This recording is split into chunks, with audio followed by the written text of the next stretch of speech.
Hola, buenas tardes a todos, buenas tardes, buenas noches. Bienvenidos a este webinar Jugando para Ganar, cómo la IA puede mejorar nuestras decisiones por parte de Andrés Bruján Torres Reyes.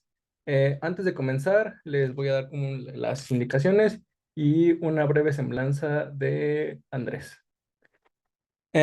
Andrés Borján Torres Reyes, ingeniero en telecomunicaciones por parte de la Universidad Autónoma del Estado de Hidalgo, estudiante de la maestría en Ciencias de la Computación en el Centro de Investigación en Computación, y sus intereses actuales son en teoría de juegos algorítmica, aprendizaje por refuerzo y sistemas multiagente. Como reglas de este webinar, va a durar aproximadamente 40 a 50 minutos la presentación, y al final van a tener una ronda de preguntas en la que o pueden abrir sus micrófonos o puede ser por el chat de 10 a 20 minutos dependiendo cuánto dure la presentación. También casi al finalizar les vamos a hacer llegar el enlace para que puedan registrarse y tener sus constancias. Entonces, ya sin quitarle más tiempo, te doy el micrófono, Burhan. Vale, muchas gracias. Espero que se me escuche bien y que se vea bien la presentación. Este, Muchas gracias a todos los presentes. Esta presentación la titulé Jugando para ganar, y cómo la IA puede mejorar nuestras decisiones, porque es el campo de investigación en el que estoy centrado ahora, de eh, cómo las interacciones entre las decisiones que toman las personas se ven afectadas por las decisiones que toman otras personas, que ahora de hecho veremos que con personas me refiero a muchas cosas porque en realidad se trata de algo llamado jugadores, pero poco a poco vamos a entender qué se trata. Y cómo podemos utilizar la inteligencia artificial a nuestro favor para tomar mejores decisiones en el mundo, ¿no? Entonces, sin más, vamos a empezar porque me conozco y a veces me paso hablando. Entonces, vamos a tratar de disfrutar la charla. Pues al menos espero que la disfruten ustedes. Me gustaría empezar con mi frase favorita de Niels Bohr, y es que toda frase que yo emita habrá de ser considerada por ustedes no como una aseveración, sino como una pregunta. Y creo que es algo importante que me gustaría que se tome en cuenta a lo largo de toda esta presentación, el hecho de que yo no tengo todas las respuestas, y apreciaría mucho que ustedes me debatan, conversen conmigo, me pregunten sobre lo que surja, porque también puedo aprender yo, puede haber alguien en la audiencia que sepa más que yo de todo esto. Va a ser la agenda de hoy? La tarea es un poco difícil porque yo pude haber elegido tratar esta charla solamente con teoría de juegos o tratarla solo de aprendizaje por refuerzo, pero me pareció que sería muy interesante y nutritivo que pudiéramos entender la teoría o parte de la teoría del estudio de la toma de decisiones y utilizar ambas ramas del conocimiento para comprenderlo mejor. Entonces la parte uno será de teoría de juegos, una parte 2 de aprendizaje por refuerzo, y la parte 3 vamos a hacer una sinergia en la que vamos a unir ambas partes en un caso de estudio. De hecho van a ser dos casos de estudio, eh, uno de ellos mi tesis, otro un caso de aplicación interesante. Y finalmente pues unas conclusiones y una mirada hacia el futuro para exhortarlos a ciertas cosas, ¿no? Pues vamos a empezar. ¿Qué es esto, no? Vamos a hablar de teoría de juegos, que es matemáticas para tomar decisiones. No se preocupen, la carga matemática de la sesión de hoy va a ser ligera y voy a tratar de guiarlo de forma intuitiva en todo momento. Yo creo que todo el mundo ha experimentado el tráfico alguna vez, especialmente si viven en una ciudad como la Ciudad de México, pues sabrán que el tráfico es algo problemático, ¿no? Y uno se pregunta a veces que, digamos que por un momento cada conductor elige la ruta que Google Maps le dice que es la más rápida, ¿no? El problema es que si Google Maps le dijera a todos los conductores que están en una vía que no, es que todos deben tomar la calle A, y todos toman la calle A, estarán de acuerdo conmigo en que ya la decisión de tomar la calle ya va a ser poco óptima, porque entonces todos los carros que se metieron van a hacer que sea muy difícil transitar por esa calle, ¿cierto? Entonces, vemos que la solución individual podía ser óptima, pero existe un peor resultado colectivo, ¿vale?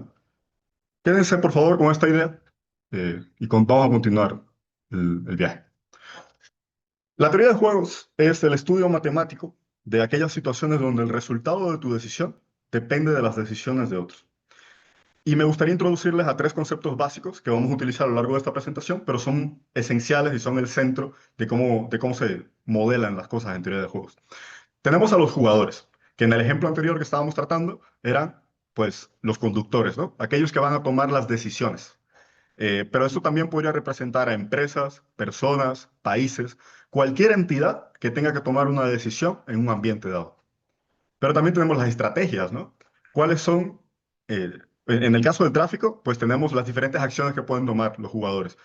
Y diferentes acciones para un conductor pueden ser diferentes rutas, la ruta A, la ruta B, la ruta C.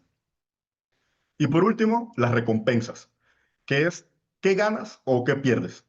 Para un conductor esto podría significar, pues tal vez el tiempo de viaje, la gasolina que gastas, y como tú como conductor, tú estás tratando de aumentar tu ganancia o por lo menos disminuir tus costes. Por ejemplo, bajar la gasolina que gastas. Este término está muy relacionado a un concepto de teoría de juegos que se llama función de utilidad, que es cómo medimos esa ganancia que obtiene el jugador que está involucrado, ¿vale? Vamos a sacarnos con estos conceptos y vamos a seguir.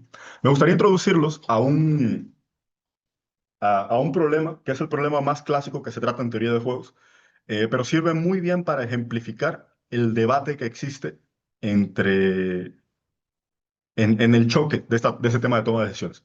Vamos a suponer que dos personas, llamados Armando y Bonifacio, no es que los conozca, simplemente es que me servía utilizar la letra A y la letra B, son arrestados por un delito, ¿vale?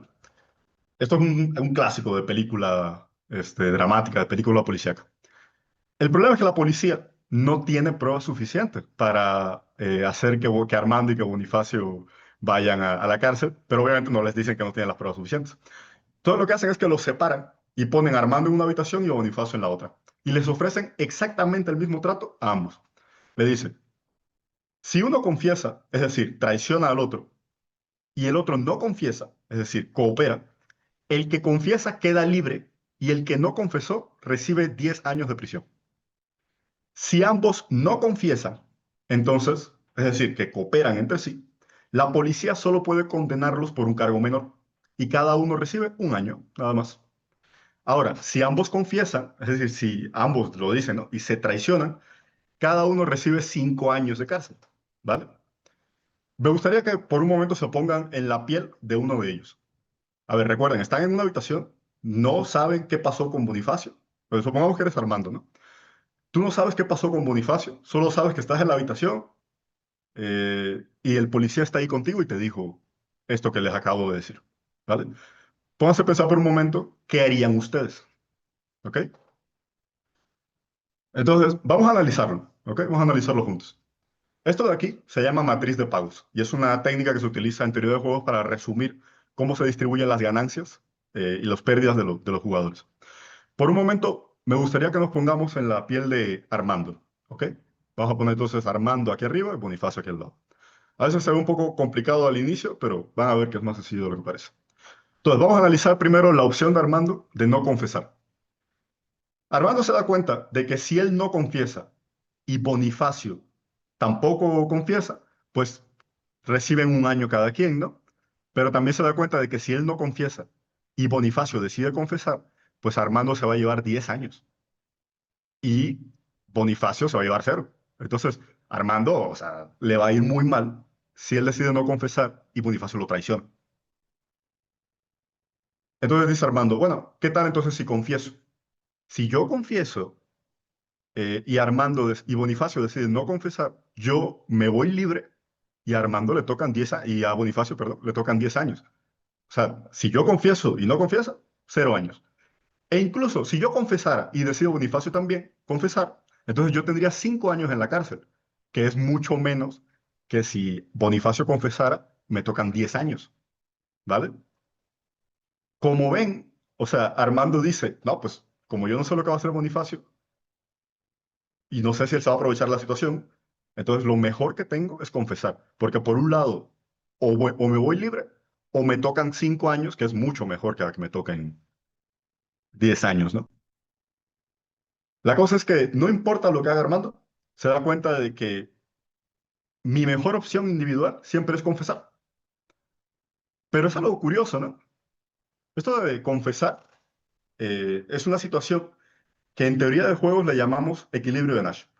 ¿Qué es esto de quedarse, o sea, por qué nos quedamos atascados en un mal resultado? Claramente, si ambos no confesaban, le tocaba un año a cada quien y ya, y nos vamos. Pero como dependo de lo que haga el otro, llego a un punto que es una situación donde yo no puedo mejorar mi resultado cambiando solamente mi decisión y no puedo controlar la del otro. Entonces se queda estable y por eso se le llama equilibrio. La cosa es que tú no tienes incentivos para cambiar tu decisión de confesar. Obviamente, esto lo sabe la policía y por eso la policía les plantea esta situación, para que se vean obligados a confesar al menos uno o los dos, ¿vale? Entonces, esto del equilibrio de Nash, esta situación en la que no vale la pena cambiar porque o pierdo o me quedo igual, es muy importante. Ahora vamos a intentar medir el bien común. ¿Y qué significa el bienestar social? Digamos que el bienestar social es simplemente una forma de medir qué tan bien le fue al grupo en su conjunto. Cuando estamos analizando la situación de Armando y Bonifacio, nos damos cuenta de que la decisión de confesar ambos los lleva a menos 10 años. O sea, porque le toca 5 a Armando y 5 a Bonifacio. Entonces, el bienestar social es muy bajo. Obviamente el resultado óptimo, el mejor para ambos, hubiera sido que ambos se callaran, es decir, que ambos no confesaran, y solamente se llevaban menos uno y menos uno, y tenemos 2 años cumplidos en total para bienestar social, cosa que es mucho mejor. Entonces aquí introduzco la primera ecuación, pero es una ecuación muy sencilla, ¿no? Es simplemente la idea que de forma general el bienestar social en teoría de juegos se define como la suma de las utilidades, es decir, de estas ganancias o pérdidas, ¿no? Que obtienen los jugadores. Y aquí viene la pregunta. Esta pregunta es la que le da sentido a por qué tiene ese título la charla. La pregunta es, ¿podríamos empujar el sistema que tenemos hacia un resultado mejor? El problema es que el equilibrio de Nash puede ser ineficiente. Yo les di este ejemplo de los prisioneros, pero, y más adelante verán por qué teoría de juegos se utiliza para cosas mucho. Obviamente, este ejemplo de los prisioneros es como muy didáctico, ¿no? Es un ejemplo pequeño de juguete, aunque sí se utiliza en situaciones reales, ¿ok? Pero la cosa es que los equilibrios de Nash existen en situaciones como el tráfico, existen en situaciones como la economía, existen en situaciones como el cambio climático. Y la cosa es que nos podemos quedar con este resultado que sí es estable porque los jugadores ya no van a estar cambiando de decisión, pero entonces es negativo para el bienestar completo del sistema, para todos los jugadores que están involucrados. ¿Qué tal si pudiéramos tener un guía? O sea, ¿qué tal si hubiera alguien que nos pudiera ayudar a coordinarnos mejor? O sea, ¿qué tal si hubiera un pequeño geniecillo que le ayudara a Armando de Bonifacio a decirle, oye, mejor ambos, no confiesen, ¿no? Para que no vayan a la cárcel. ¿Ok? Vamos a quedarnos entonces con esa idea. Y procedo a introducir la segunda parte de la charla, el aprendizaje por refuerzo. Aquí la pregunta esencial es, ¿puede una computadora aprender de la experiencia? Cosa filosóficamente muy rebatible, ¿no? Pero me gustaría empezar con un ejemplo sencillo, igual que el caso de los prisioneros. Supongamos que a ustedes les gustaría enseñar a su perro a sentarse, ¿vale? Tienen aquí a su perrito, el Firulais, ¿no? Y entonces le quieren enseñar a sentarse. Supongo que tú le dices que se siente, ¿no? Y obviamente pues el perrito no hace mucho, ¿no? No hace nada, simplemente se queda parado. Y pues ya, ¿no? Simplemente lo intentas otra vez, no sé, le intentas bajar como por los cuartos traseros a ver si él se sienta, entiende la orden. Pero existe un modelo en el que si tú le dices a tu perrito que se siente y le bajas la colita así y él se sienta, entonces le puedes dar una recompensa, ¿verdad? Le puedes dar una galletita de esas que tienen forma de huesito. Y entonces creas en tu perrito una sensación de condicionamiento, ¿no? Una sensación, una idea de que él se va a dar cuenta de que, es que cuando yo digo sit o siéntate, él entiende, él más o menos tiene la idea de que si yo me siento, recibo una recompensa, ¿ok? Esa es una idea que todos entendemos. El aprendizaje por refuerzo es una rama de la inteligencia artificial donde hay un agente, ¿vale? Que aprende a tomar decisiones con base en prueba y error. no le vamos a dar las respuestas, solo le vamos a dar una recompensa negativa o positiva que esté orientada al objetivo que estamos tratando de que logre la gente. Entonces, vamos otra vez a nuestro ejemplo del perrito y vamos a pensar que nuestro perrito es ese agente, ¿vale? Él toma una acción. Esa acción es sentarse. Y entonces, el ambiente, este es otro término importante, el ambiente, que en este caso somos nosotros, ¿no? El ambiente donde él se está entrenando para sentarse, le regalamos una recompensa, que es este huesito, ¿vale? Entonces, el agente recibe información del estado, o sea, de que él estaba en una situación, se sentó y esa situación hizo que le dieran una recompensa, ¿vale? Esa acción que él dio, le dio esa recompensa. ¿Ok? Este es el modelo base sobre el que se construye la idea de aprendizaje por refuerzo. Vamos a un ejemplo un poquito más complejo. Supongamos que tenemos un robot aspirador, de estos de los Roomba, ¿no? Que tienen para barrer el suelo, tienen aspiradora, tienen para limpiar. Pero supongamos por un momento que ustedes reciben un robot así, pero que no sabe limpiar la casa. O sea, él se mueve, ¿no? Y va para adelante y para atrás y no sé qué. Y ustedes dirán, no, pues qué basura de robot, ¿yo para qué compré eso? Pero bueno, ya lo compraron ya. Supongamos que ustedes le dan la oportunidad de programar al robot para que vaya por la casa limpiándola.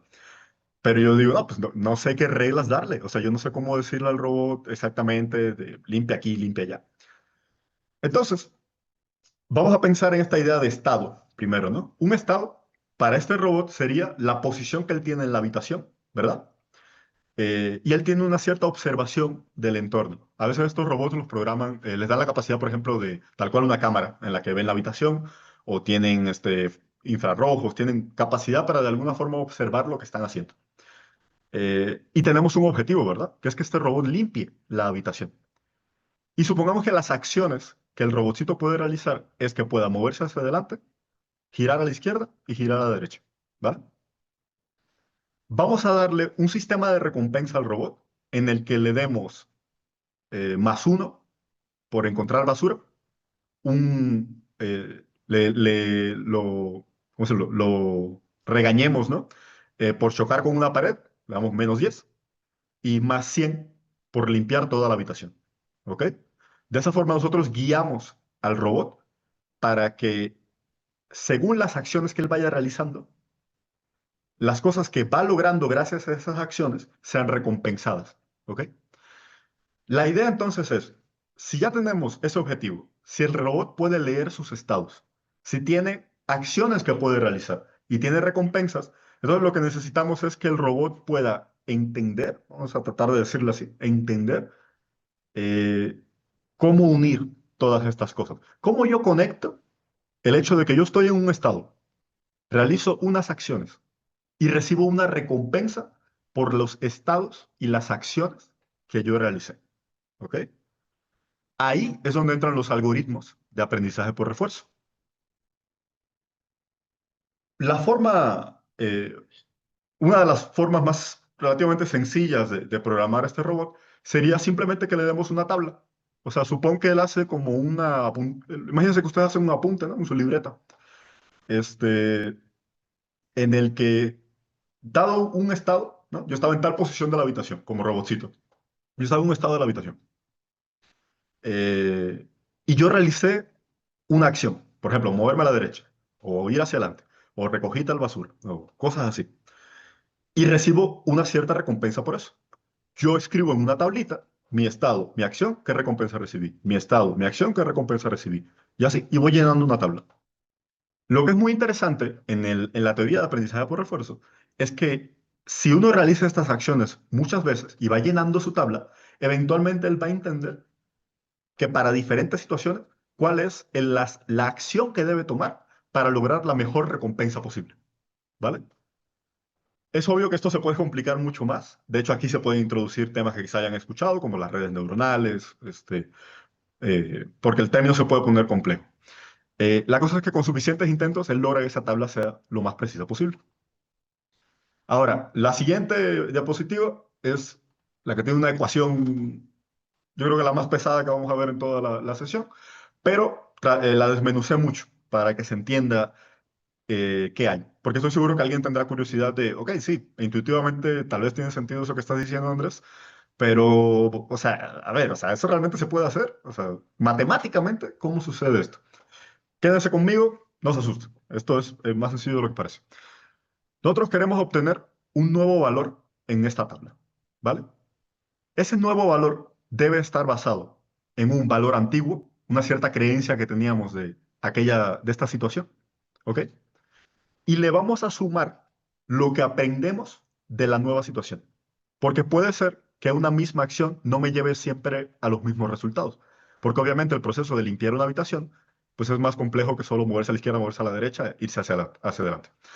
Entonces, yo lo que le sumo a la gente es el mejor valor que yo podría obtener de recompensa eh, para mi nuevo estado, restado, bueno, más bien, perdón, sumado primero con la recompensa que obtuve, ¿ok? Y le hago una diferencia respecto a la vieja creencia. Es decir, aquí yo lo que estoy haciendo es decirle, mira, esto que tú creías que pasa por tu acción, o sea, sí, tienes razón, pero también es cierto que tuve esta nueva información, tuve esta nueva recompensa, sucedió esto. Entonces, tómalo en cuenta, modifica un poco el valor que tienes en tu tablita para que perfecciones tu conocimiento de qué hacer frente a tal situación. ¿Ok? Eso es lo que dice esta ecuación, aunque parezca un poco alocada, es lo que dice esencialmente esta ecuación. Y esta ecuación, para aquellos que quieran meterse más a fondo en el tema, es la ecuación con la que se define un algoritmo de aprendizaje por refuerzo que se llama Q-Learning. ¿Vale? Ahora, vale, mucho como yo de matemáticas, pero alguien se preguntará, "No, ¿y para qué se usa el aprendizaje por refuerzo? Ah, pues aquí vamos. Algunos casos, hay muchos, ¿no? Pero les voy a hablar de tres casos interesantes de aplicación del aprendizaje por refuerzo. Por ejemplo, AlphaGo es un sistema que se diseñó para que logró derrotar al campeón mundial de Go en el mundo. El Go es un juego de origen asiático que es altamente complejo. Aunque las reglas son relativamente simples, el número de jugadas posibles es superior al número de átomos que tiene el universo. Es sumamente complejo el juego de Go, incluso más complejo, puede ser más complejo que el ajedrez. Y se utilizó un algoritmo de aprendizaje por refuerzo para que aprendiera cómo vencer a un jugador profesional de Go, para que entiendan la magnitud de lo poderoso que es esto. También el aprendizaje por refuerzo es una parte esencial de cómo funcionan los LLMs, mejor conocidos como las IAs, el ChatGPT, ¿no? O sea, ChatGPT está entrenado, es una arquitectura compleja, no solo utiliza aprendizaje por refuerzo, pero en su centro utiliza un sistema de aprendizaje por refuerzo basado en retroalimentación humana. Utilizamos las ideas de los humanos como recompensa para la gente. También la conducción autónoma. Para poder entrenar a los carros eh, que pueden pues, conducir solos, que todavía, por supuesto, se están haciendo muchas pruebas, se utilizan simulaciones, o sea, se introduce al agente conductor de este auto autónomo, eh, lo introducimos en una simulación y hacemos que corran muchas simulaciones y hacemos, con un algoritmo de aprendizaje por refuerzo, le indicamos cómo tiene que conducir, ¿vale?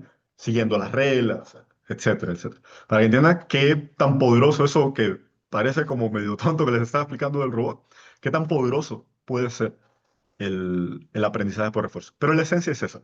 Hay prueba y error y le damos recompensas para que intente llegar a un resultado. Muy bien. Entonces, ya entendimos un poco qué es esto de la teoría de juegos, qué es esto de jugadores, estrategias, recompensas. Ya vimos que incluso lo de recompensas se puede mover a estos agentes de aprendizaje por refuerzo. Vimos que el aprendizaje por refuerzo es una técnica de la inteligencia artificial que le permite a los agentes aprender, que incluso ustedes se pueden haber preguntado, ¿no? O sea, ¿y por qué no simplemente le decimos qué hacer y no hace prueba y error? Ah, porque lo que pasa es que hay algunas situaciones que son sumamente complejas y los humanos no conocemos todas las reglas que rigen cómo es que tiene que hacerse algo para obtener un buen resultado. Entonces lo que hacemos es esta búsqueda, computacionalmente hablando, en el que la gente lo aprende. Entonces, más o menos entendimos esta idea del teoría de juegos, del aprendizaje por refuerzo. Entonces ahora me gustaría introducirlos a mi investigación, ¿vale? Que es lo que estoy tratando. ¿Qué pasa si tuviéramos un agente de aprendizaje por refuerzo que fuera ese guía que necesitaban Armando y Bonifacio? ¿Qué tal si en esas situaciones en las que tenemos un choque de decisiones entre muchos intereses, entre muchos entes, empresas, países, personas, conductores, lo que sea, robots, ¿no? ¿Qué pasa si hubiera una forma de que un agente externo, un observador externo, pudiera ayudarlos, pudiera darles pequeñas guías de por dónde ir para lograr un cierto objetivo?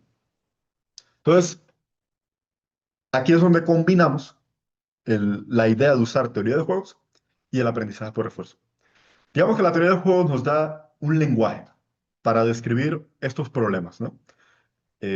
Aquellos sistemas que tienen múltiples agentes y cuyas decisiones afectan entre sí, como dijimos para el tráfico, como el caso de Armando y Bonifacio, como el calentamiento global, como los mercados inmobiliarios, etcétera. El aprendizaje por refuerzo nos da una herramienta en el que podemos introducir un agente externo a este sistema que tenemos, que pueda aprender a influir en el sistema para llevarlo a un estado que sea mejor para todos. Que este equilibrio de Nash al que se llega, tal vez sea un equilibrio de Nash con una mejor situación o incluso escapar del equilibrio de Nash, sino que no se queden en este estado en el que normalmente se quedarían, sino que tal si podemos mejorar el bienestar de los agentes del sistema utilizando el poder de la inteligencia artificial. Bien, entonces aquí es donde empiezo con, como tal, en qué me estoy centrando en mi investigación, porque esto es una tesis de maestría, entonces tiene que tener un cierto centro, ¿no? Obviamente estas preguntas que estoy planteando son muy generales. Entonces, existe un juego, porque existen muchos juegos dentro de teoría de juegos, existe un juego que se llama Juego de Ubicación de Instalaciones, Facility Location Games, que de forma general se puede plantear, de forma así como muy abstracta, como que ustedes tienen un espacio en el que hay demanda de algo. ¿De qué? Pues hay demanda de hospitales, hay demanda de casas, no sé, lo que sea. Y existen jugadores que quieren colocar esas instalaciones, instalaciones, ¿no? Que les pertenecen a ellos, para suplir esa demanda y ganar, por ejemplo, dinero, ¿no? Entonces, hice este ejemplo acerca de cafeterías. Supongamos que existe un conjunto de personas que quieren poner cafeterías en una ciudad. Eh, entonces, quieren poner su local, ¿vale?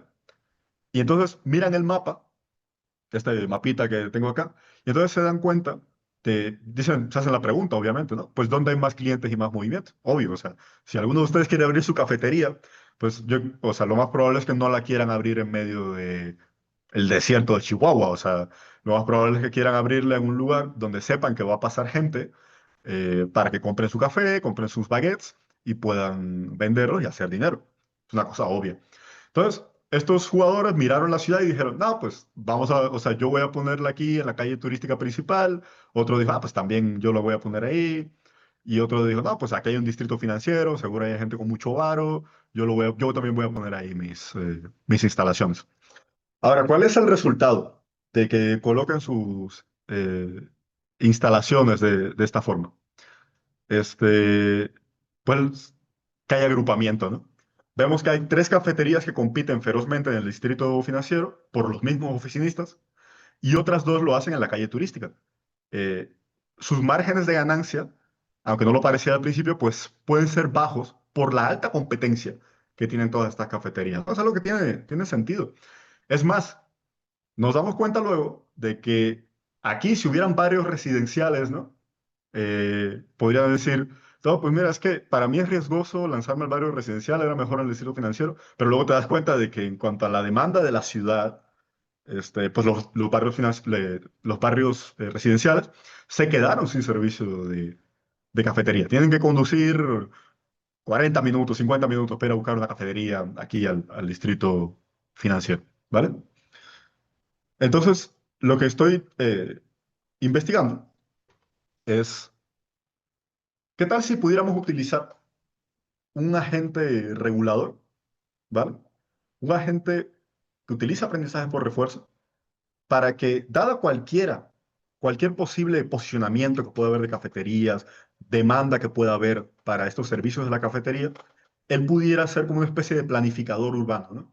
Y les ayudara a ver dónde colocarse de forma tal que se pueda maximizar el bienestar social en cuanto a qué tanta ganancia obtienen todos los jugadores en su conjunto, que se supla la demanda y al mismo tiempo acelerar la toma de decisiones.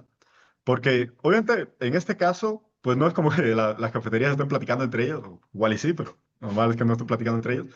Pero habrá muchos casos, como se podrán imaginar, en los que el decidir dónde van a colocarse estas instalaciones toma mucho tiempo. Y ese tiempo puede significar dinero, puede significar recursos que se le está quitando al sistema. Entonces, ¿qué tal si hubiera algo que nos pudiera ayudar para maximizar el bienestar social y acelerar la toma de decisiones? La idea no es que este agente de aprendizaje por refuerzo obligue, sino que influya en las decisiones que se toman. El agente aprende, por ejemplo, a ofrecer microincentivos. Por eso hice esta animación con las moneditas, porque piénsenlo de esta manera. Yo tengo a mis jugadores, ¿no? Y entonces uno de los jugadores dice, pues mira, igual y si me muevo aquí al residencial Campos Elíseos, ¿no? Pero la verdad es que yo percibo que puede ser riesgoso para mí moverme. Sin embargo, la gente se da cuenta de que si se hacen estos movimientos, sale más beneficiado todo el mundo. Entonces él dice, pues mira, voy a ofrecer un incentivo este, a la cafetería que se mueva a este punto y otro incentivo a este punto y tal, tal, tal. De forma tal que tarda menos en tomarse la decisión y todos nos distribuimos a un punto en el que suplamos la demanda y salgamos ganando todos. Eh, Ahora, ¿por qué utilizar aprendizaje por refuerzo para esto? La cosa es que es un problema altamente complejo, porque imagínense, pues pienso por un momento todas las ciudades del mundo. O sea, si en todas las ciudades del mundo quisiéramos poner cafeterías, ¿no? Y para cada una tuviéramos que mirar exactamente, ¿no? Y dónde poner la cafetería y qué tal. Es altamente complejo. Entonces, ¿qué tal si pudiéramos entender, enseñarle a un agente cómo comprender un espacio, ¿no? Este espacio de demanda de cafeterías y saber dónde colocarlo, dado cualquiera de los espacios. Em, entonces, el punto es crear simulaciones de juegos de colocación de instalaciones que se rigen bajo las ecuaciones que dictan cómo se mueve el sistema, que son esta función de utilidad, es decir, las ganancias que obtiene el jugador, la distribución de la demanda que hay en este espacio. Tenemos estas simulaciones, ¿no? E introducimos al agente regulador, hacemos que la simulación corra y el agente regulador juega ahí dentro, pero no como uno de los jugadores de la cafetería, sino como este ayudante, ¿no? Y él intenta hacer incentivos por acá, incentivos por allá, hasta que va llenando su tabla y va entendiendo para diferentes situaciones cómo debe ayudar a los jugadores. Esta investigación ha empezado ya a dar ciertos frutos. En ciertas situaciones mejora bastante bien la situación, en otros pues, le va más o menos, pero se trata principalmente de optimizar el algoritmo que utilizamos para el agente. Eh, pero bueno, es un caso que considero interesante de aplicación de usar teoría de juegos, usar aprendizaje por refuerzo para resolver múltiples problemas. Este problema de las cafeterías es solo un ejemplo, pero en realidad los Facility Location Games tienen aplicaciones en teoría de telecomunicaciones, obviamente en teoría económica, teoría política, incluso se pueden utilizar para modelar sistemas de votación, cosas del estilo. Entonces, típicamente se trabaja como en abstracto el sistema y ya luego es que se buscan las aplicaciones específicas del modelo. ¿Vale? Espero hasta aquí que se haya ido entendiendo lo que he estado explicando. De todas formas, por supuesto, hacia el final tenemos preguntas. Traigo aquí una pizarrita para explicar las cosas más a fondo si a alguien le gustaría escuchar un poco más del asunto. Eh, Ahora me gustaría, esta yo creo que es la diapositiva más densa de toda la charla, pero es un resumen muy rápido que me gustaría hacerles, porque me gustaría contarles acerca de un caso de éxito muy interesante de utilización de teoría de juegos para modelar un problema totalmente del mundo real e incluso también el modelo de agente regulador para aplicar una parte de la solución. Solamente que ellos no utilizaron un agente de aprendizaje por refuerzo, sino que hicieron como los cálculos necesarios de qué debe hacer el agente regulador para ese caso, para estos casos específicos. Es un problema muy interesante. Bien, el problema es el siguiente. Supongamos que un conjunto de municipios de una ciudad necesita colocar unas instalaciones que son de conversión de residuos a energía. O sea, tú llevas tu basura a esta instalación, se quema la basura o se hace un cierto tratamiento La cosa es que se convierte en energía y esa energía la devolvemos a la red eléctrica, ¿vale? Obviamente es algo muy útil que tener en la ciudad. ¿Cuál es el problema? Pues que hay un aumento de los residuos sólidos urbanos, o sea, cada vez hay más de estos, pero al mismo tiempo se da un efecto llamado efecto NIMBY. El efecto NIMBY es not in my backyard, es decir, no en mi patio, que significa esencialmente que piensen que ustedes son el alcalde de la ciudad, ¿no? Y tú dices, no, pues sí necesito deshacerme de toda esta basura, pero no quiero que esté la instalación en mi ciudad, porque obviamente esa instalación puede emitir mucho CO2, disminuye el precio de los terrenos que están a su alrededor. Entonces, todo el mundo quiere el beneficio que da la instalación, pero nadie quiere los problemas que causa. Entonces, el problema termina en que pues, hay un bloqueo para construir estas instalaciones, ¿vale? Entonces, ¿cuál sería el objetivo para nosotros? El objetivo es ubicar y asignar plantas que minimicen el costo económico para las ciudades, pero también minimicen las emisiones de carbono, porque estamos tratando de hacer un desarrollo sustentable, ¿cierto? Entonces, en este paper muy interesante de unos científicos chinos, ellos utilizaron una metodología en la que aplicaron optimización multiobjetivo, que esto esencialmente lo que significa es que pues hay dos objetivos principales, que es esto, el reducir la carga económica y al mismo tiempo reducir las emisiones en varios municipios, pero es obvio que choca, porque claro, si tú, eh, mientras más dinero le pones, podrías aumentar la tecnología, poner más instalaciones, tal, para reducir el CO2, pero también es pues, más dinero que estás gastando, entonces tienes que reducir de dinero, pero si reduce el dinero aumenta el CO2, por eso es multiobjetivo, ¿vale? Y utilizaron un sistema de cooperación que curiosamente, un modelado, ¿no? de cooperación, que curiosamente, ve que les decía al principio que igual ustedes creen que esto del dilema del prisionero es solo un ejemplo de juguete. No, ellos utilizaron un modelado basado en dilema del prisionero para entender cómo funcionan las interacciones entre los municipios. Porque claro, esto de que, claro, si un municipio lo pone, pero yo no lo pongo, entonces él recibe más emisiones de carbono que yo. ¿Vale? Se dan cuenta cómo es parecido a lo del dilema del prisionero? Ellos utilizaron un modelo similar eh, para entender cómo sería el reparto justo.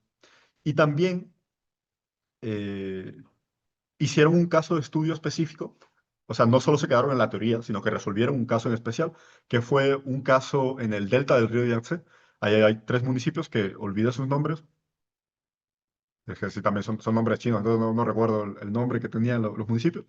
Pero la cosa es que mediante este proceso de multiplicación objetivo, que no me voy a meter ahí porque así es matemático un poco más denso, eh, determinaron diferentes escenarios de colocación de instalaciones y se dieron cuenta de que había un escenario, que fue el escenario número 4 que era de colocar dos instalaciones nada más, era el que mejor resolvía la situación.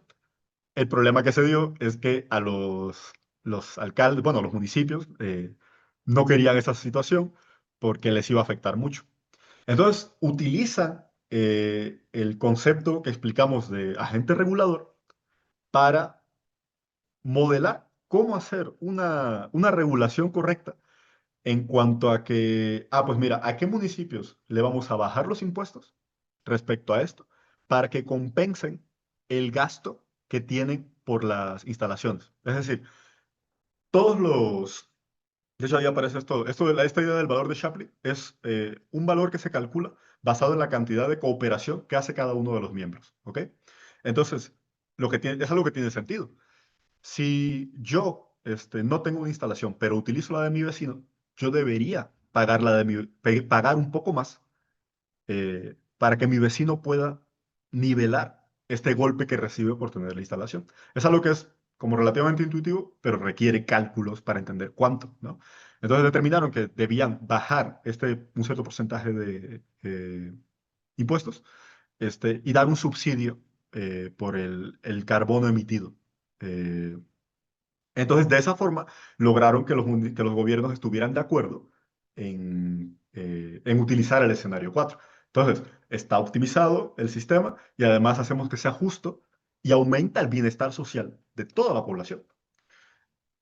El resultado clave, pues, es que fuera la compensación, el reparto que les digo que es tipo Shapley, que es teniendo en cuenta qué tanto cooperó cada uno de los agentes, y se alinean los incentivos para superar el dilema que nos plantea NIMBY, el dilema este de not in my backyard, ¿no? De no quiero que me lo pongan en mi ciudad.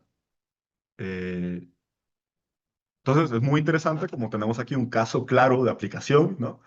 Usaron el modelado de teoría de juegos, utilizamos un agente regulador para esta situación específica, lo pusimos en el mundo real y funcionó. Eh, Creo que no traje el link, pero pueden buscarlo con este título incluso si les interesa. El artículo está muy interesante. Bien, entonces, de hecho voy bien a tiempo. Bueno, hemos llegado a la parte 4 entonces y final de nuestra charla de hoy. Y me gustaría que se vayan con algunas ideas para la casa. Yo sé que la charla fue un poco densa en cuanto al como el número de cosas, número de principios, pero también quería que fuera una charla muy divulgativa para provocar en ustedes dudas y provocar que quieran saber más sobre teoría de juegos. Al final va a estar mi correo en caso de que alguien me quiera escribir para conocer un poco más sobre este asunto, más allá de las preguntas que se hagan hoy, por supuesto. Entonces, ideas con las que me gustaría que se vayan hoy. Pues la teoría de juegos nos muestra que las decisiones individuales racionales no siempre llevan al bien común y a veces ni siquiera a la mejor situación individual. O sea, hay situaciones que pues, no conviene, incluso tratándolo de esa forma. También aprendimos que el aprendizaje por refuerzo permite crear agentes que aprenden a resolver problemas mediante la experiencia y están en la vanguardia del desarrollo tecnológico moderno, como estábamos viendo, ¿no? Y que la combinación de ambos podría ser una frontera científica muy interesante para resolver problemas de coordinación a gran escala. Y es aquí donde llego bueno, como el mensaje penúltimo, por así decirlo. El futuro es cooperativo. O sea, me gustaría invitarlos a reflexionar sobre el hecho de que eh, estas situaciones tan complejas a las a las que se enfrenta la humanidad, como el cambio climático, como los problemas de alta logística, problemas como la conducción autónoma, la distribución de redes eléctricas, este, son problemas que pueden ser muy complejos y pensar en pequeños pasos para un solo agente no es conveniente en el sentido amplio de la palabra, porque aunque podamos ver en el corto plazo una mejora para nosotros, como cuando decidimos tirar la basura a la calle, por ejemplo, porque nos da flojera tirarla en otro lugar, lo cierto es que en el largo plazo puede ser muy problemático. Y es mejor pensar en términos cooperativos en muchos casos, ¿vale? Esa es la principal idea con la que me gustaría que se fueran hoy. Los juegos de colocación de instalaciones, de hecho, tienen mucha aplicación en todos estos casos de temas de cambio climático, sobre todo de logística. Logística es un tema muy estudiado. La gente que estudia logística estudia mucho los Facility Location Games porque piénsenlo, es esta idea de yo tengo un conjunto de puntos más bien que requieren distribución. Necesito llevar tales cosas a una ciudad, ¿no? ¿Dónde debo colocar un puerto? ¿Dónde debo mandar mis servicios para que puedan llegar a más lugares, ¿no? Eh, entonces es un mundo muy amplio. ¿Por qué aprender teoría de juegos? Pues primero por toma de decisiones estratégicas. Como tus decisiones afectan a otros, ¿cómo es que tus decisiones afectan a otros? ¿Y cómo es que las decisiones de ellos te afectan a ti? También por predicción de resultados. Es muy útil poder anticipar movimientos y elegir tu mejor estrategia en situaciones competitivas o cooperativas, ¿no? Y también puede servir para entender sistemas complejos como fenómenos en la economía, en la biología, como la evolución de la cooperación, por ejemplo, en la política, como estrategias de votación y conflictos. De hecho, la teoría de juegos explica muy bien por qué la mayoría de las democracias fallan, por qué los sistemas de votación que tenemos actualmente son muy problemáticos y a veces no reflejan verdaderamente lo que la población busca en sus candidatos, curiosamente. Y también en la informática, muchos algoritmos de inteligencia artificial, o incluso que no son de inteligencia artificial, se modelan utilizando teoría de juegos. Ya por último, me gustaría dejarles bibliografía recomendada, porque otra vez esta charla era para provocar interés. Acerca de sistemas complejos, me gustaría recomendarles el libro de Complejidad, una guía, creo que sí está en español, de Melanie Mitchell. Acerca de teoría de juegos, les recomiendo el libro de El arte de la estrategia, de Dixie Nelbuff. Lo explican todo de forma muy entendible, ejemplos muy prácticos para el día a día. Para sistemas multiagentes les recomiendo este curso de Puli McWorth, está en internet, está gratis. Y en aprendizaje por refuerzo, este libro es la Biblia del aprendizaje por refuerzo. Ellos, Sutton y Barto, escribieron un libro que como que concentra la esencia de lo que hay que entender de los algoritmos de aprendizaje por refuerzo. Bien, eso sería todo. Muchas gracias por asistir y espero, por favor, que hayan preguntas. Siéntanse libre de, como dice aquí, criticar, comentar, preguntar, lo que sea. Me gustan mucho los debates y recibir retroalimentación.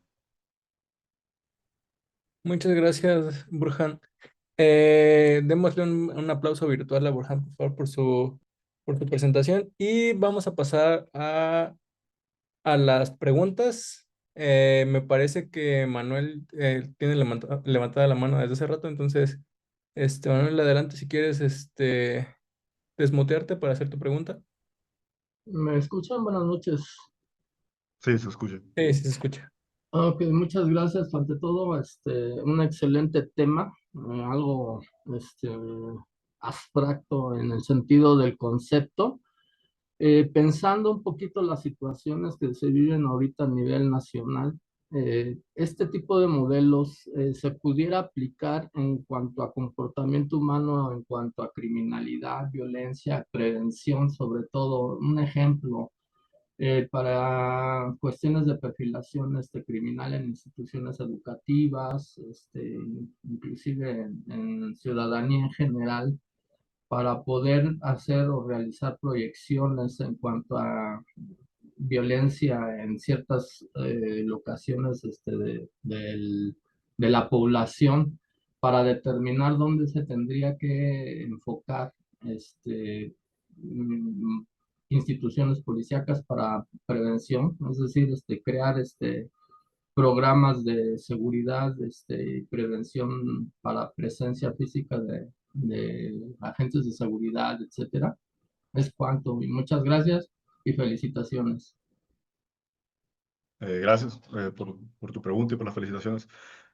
Sí, para empezar, sí. Y sé que se utiliza de forma, en muchos países se utiliza conceptos de teoría de juegos para entender cómo hacer esta distribución de, por ejemplo, de sistemas policiales. No desconozco si a nivel nacional se estén utilizando, yo quiero pensar que sí. Ahora, ¿cómo? Pues la cosa es que tiene sentido. O sea, incluso no hace falta ni cambiarse de juego. Si nos quedamos en este del Facility Location Games, podríamos entender, por ejemplo, la criminalidad como una especie de demanda, ¿no? Tenemos demanda de policías que deben suplir un cierto nivel de demanda de seguridad, ¿no? Entonces, sí podemos obtener resultados bajo estos modelos de dónde colocar, por ejemplo, estaciones de policía, o incluso no solo estaciones de policía, sino tenemos una estación de policía, hay que decidir dónde hay que hacer las rondas, por ejemplo, dónde deben colocarse las patrullas. Este tipo de modelos se utilizan para eso.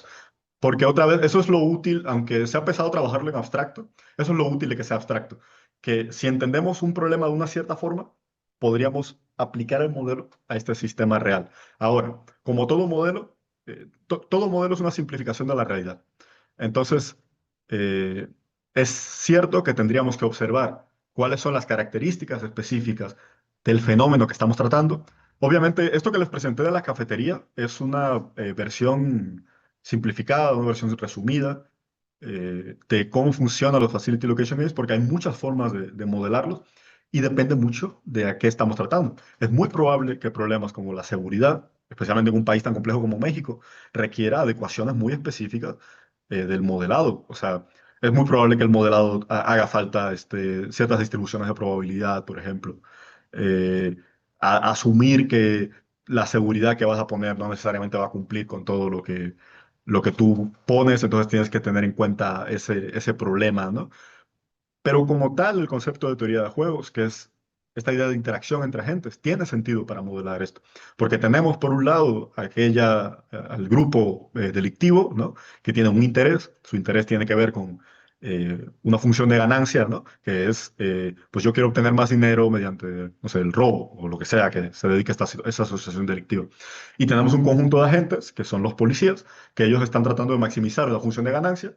Esa función de ganancia para ellos es cuánta seguridad hay en la población, ¿cierto? Entonces sí, definitivamente es algo que se utiliza, sí o sí se utiliza, y que tiene sentido utilizarlo porque tenemos un modelo de gente que interactúa entre sí. Gracias por la pregunta. Muchas gracias. ¿Alguien más tiene alguna otra pregunta? ¿Tenemos tiempo todavía para otra? ¿O en el chat?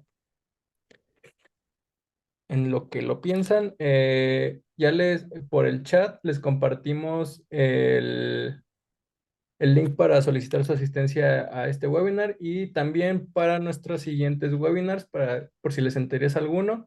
El siguiente es el de protección de datos personales en la investigación por parte de la maestra Sara. Y el que sigue después de ese es qué son las anomalías y cómo se detectan, una visión panorámica de la detección de anomalías, de la estadística a la inteligencia artificial. Es un webinar magistral, entonces ese no se lo pierdan.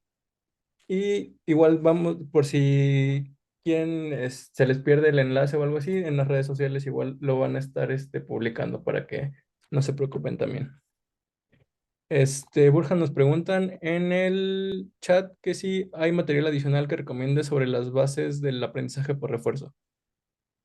Eh, no estoy seguro de si les puedo recomendar un material como específico, porque la verdad es que ese libro de Soto y Barto es como el esencial para entender desde la base.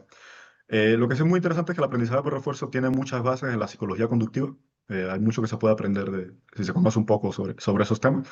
Eh, también eh, yo creo que, o sea, uno puede simplemente empezar, hay que utilizar las herramientas de forma útil, ¿no? O sea, uno puede empezar simplemente por entrar a ChatGPT, o sea, y preguntarle, explícame qué es el aprendizaje por refuerzo. Y vas partiendo de lo que te va diciendo, vas buscando información, páginas, libros. No recomiendo meterse a artículos científicos todavía, porque obviamente los artículos científicos que están, o sea, los más nuevos, obviamente están tratando temas que ya asumen que ya sabes ciertas cosas del aprendizaje por refuerzo. Eh, pero si quieres dedicarte de forma seria, entenderlo de forma seria, aunque no te dediques al campo, recomiendo mucho el libro de Sutton y Barto. Está gratis en internet, puedes buscar en PDF. Pero no, creo que no tengo otro como recurso así que yo sepa que, o sea, sí he utilizado otro, pero que yo te diga, este de aquí, este sí, úsalo sí. Creo que no habría uno que lo recomiende así. Muchas gracias. Adelante, Jesús. Hola, ¿qué tal? Muy buenas noches. Primero, felicidades, Andrés, Miguel, equipo. La verdad es que está bastante didáctico. Y mi pregunta es, ¿hay algunas herramientas o plataformas donde se estén apoyando para poder hacer las simulaciones y la modelación y todo este tema? Eh, pues como que sí y no. Digamos que la cantidad de variedad que pueda haber en el aprendizaje por refuerzo es alta, ¿no? Perdón, en teoría de juegos y todo esto es muy alta. Entonces, puede ser que uno encuentre ciertos repositorios donde ya están implementadas eh, ciertas simulaciones, pero como la variedad es alta, es más probable que tengas tú que trabajar en tu propia simulación. En mi caso, por ejemplo, yo estoy trabajando con una simulación basada en un artículo científico llamado Shapley Facility Location Games, que es una forma de juegos de Facility Location Games. Y yo estoy creando esta simulación en Python. Lo que recibo del artículo es que debo entender el modelo matemático que ellos crearon, las ecuaciones con las que rigen el sistema, y entonces yo lo programo. Eh, entonces, para responder tu pregunta, pues yo estoy utilizando, o sea, utilizo Python para hacer la programación, pero en realidad la simulación la estoy creando yo desde el principio y espero además que sea una contribución, porque el paper original está basado principalmente está pensado para espacios continuos eh, y una de mis aportaciones de maestría es que yo voy a hacer esta simulación utilizable y la voy a hacer en un espacio discreto, es decir, que la voy a colocar en un grafo eh, para, para medir de forma discreta el sistema. Eh, entonces, sí, no estoy seguro si eso responde bien la pregunta, pero esa es la idea.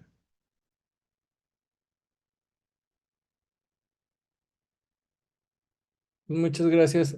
Si alguien más tiene alguna pregunta y tal vez le da pena o lo que sea, no duden en contactar a Burhan. Aquí todos estamos abiertos a a charlar y tener pláticas interesantes acerca de los temas que se tocan en estos webinars. Entonces siéntanse libres de comunicarse con Burhan. En pantalla están viendo las siguientes webinars. Como les comentaba, el primero lo va a impartir la maestra Sara y el segundo lo va a impartir el doctor Antonio Neme. Por favor, no se los pierdan, van a estar muy interesantes. Y bueno, nada más por último, un último aplauso a nuestro ponente Burhan. Y bueno, los esperamos en los siguientes webinars. Muchas gracias por asistir a todos. Gracias por asistir.